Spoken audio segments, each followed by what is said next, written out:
Kia ora. Tonight in this edition of City News, Mayor Kevin Winters officially opens the Rotorua Business Hall of Fame. The Bay of Plenty Regional Council addresses concerns that some parts of the grounded arena may be left on the reef.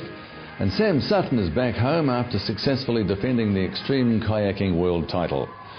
Mayor Kevin Winters officially opened the Rotorua Business Hall of Fame last night at Council. 6 local business people were inducted into the hall, including Joe LeGroux, the Agridome's Warren Harford and Business Person of the Year this year, Judith Stanway.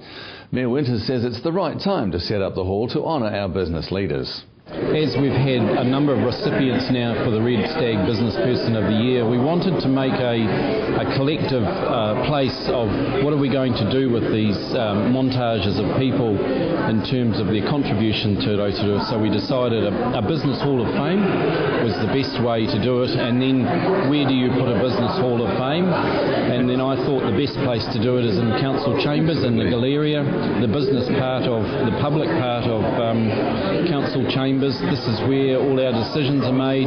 This is where these people have been to many a function. So it was just really appropriate that we dedicate this hall to the Hall of Fame. It's a natural progression almost, wasn't it? Yeah. It was an easy decision to make in the end. Also inducted into the Business Hall of Fame were the late Phil Very and Scott Thompson.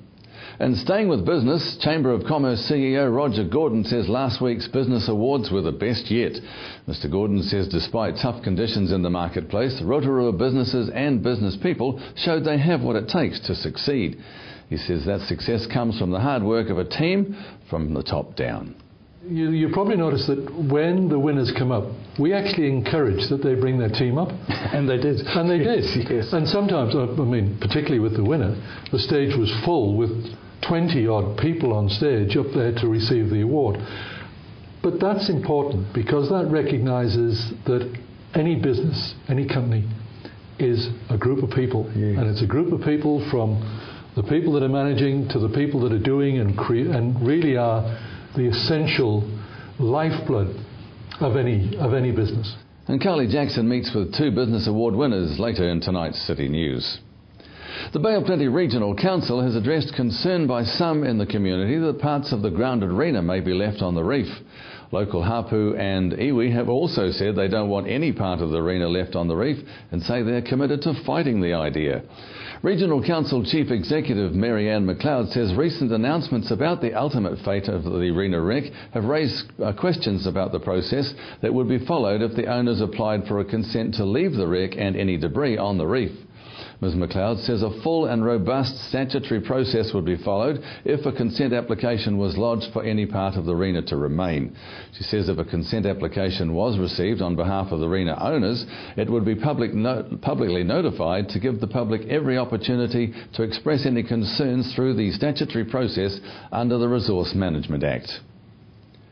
And the annual Pink Walk is on again, coming up this year on Wednesday the 31st. Health promoter June Grant says the Pink Walk is about breast cancer awareness and about supporting our local cancer health services. And she says the sponsored walk is a lot of fun. It's a short walk, it's through the government gardens, and you dress in pink and you honour and acknowledge all of those people with breast cancer or those who have passed, and those in our community that need to be aware of what they need to do to avoid getting breast cancer. It's a fabulous night.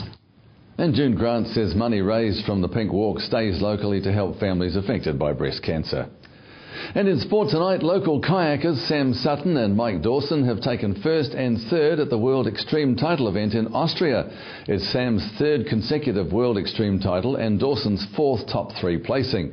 Mike Dawson went into the race as top qualifier and had the chance to snatch the title, but a slight error on the bottom rapid cost him a chance of grabbing his first title at the prestigious event. Sutton says the title was the toughest to win as he was up against the best field he'd ever raced. And there's just a short rest for Sam Sutton, who's already back in town operating his business, Rotorua Rafting, and preparing for next week's Pre-Worlds Whitewater Rafting Championship happening right here in Rotorua. To the weather now, Rotorua, brought to you by Trevor Robson Signs and Graphics Limited. Tonight, good news, fine weather with southwesterly breezes, an overnight low of a little chilly 3 degrees. Tomorrow for Friday, fine again, evening cloud, northerlies developing, a high of 18 and a low of 8. And forward to the weekend, Saturday, periods of rain, strong northwesterlies, a high of 16 and a low of 10.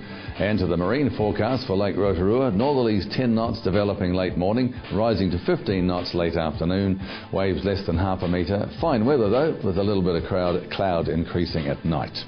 And don't forget, for program listings and other info, check out our website, that's tvrotorua.co.nz. And still to come in tonight's program, Carly Jackson meets with 2 of the winners from Friday night's Westpac Business Excellence Awards, and Alan Solomon talks with Labour MP Phil Twyford about his time with Oxfam New Zealand.